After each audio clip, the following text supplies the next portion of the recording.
every startup has some range of challenges. I think if it's not hard, really hard, the first year or two, you probably wouldn't feel like you earned it. And in some companies, it might be competition. Somebody starts to eat your lunch. It might be a legal challenge. It might be a natural disaster, something that you just didn't see coming.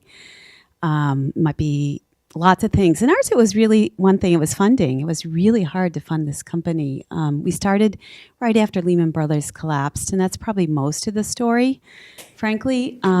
But what should have been sort of 1 year of starvation became like 4 years of Dante's Inferno, really. It was hard. And there's a slide deck I'm developing right now to tell the story of the company. And the first slide, there's some people here from my company and some visitors from Tokyo, and they're the only people who've actually seen it. And they kind of reacted when I showed them, because the first slide is kind of these kind of public story accolades about the Grommet. And then the second slide is what I'm really proud of, and it's a picture of 2 cockroaches. And I say, I'm really proud that we survived, that my co-founder and I and the team, we have the tenacity of the cockroach. But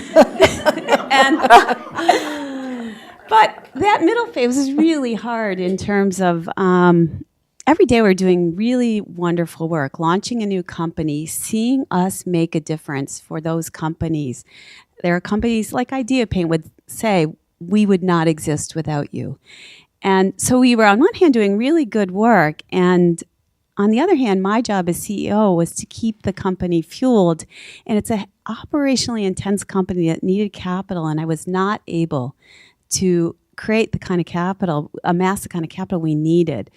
So this dichotomy of success and, for me, failure every day, where the rest of the team was succeeding and I was failing, was incredibly hard, the hardest thing I've ever done.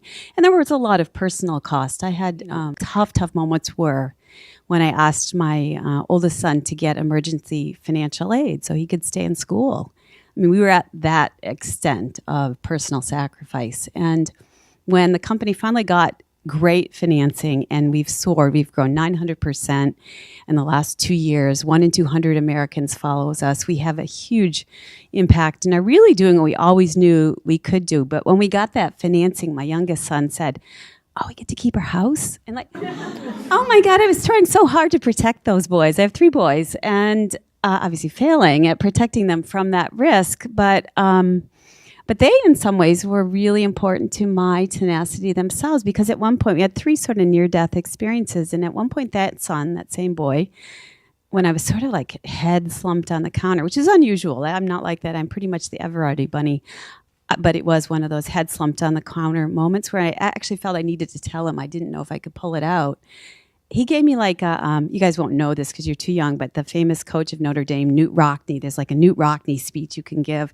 He doesn't know. He gave me a Newt Rockne speech of like, "Get up, Mom. What do you always tell us?" And I did, and we pulled it out, and I'm very happy. It's been a beautiful thing for the last couple of years. But getting through what was effectively an unfair challenge in fundraising was very personally challenging.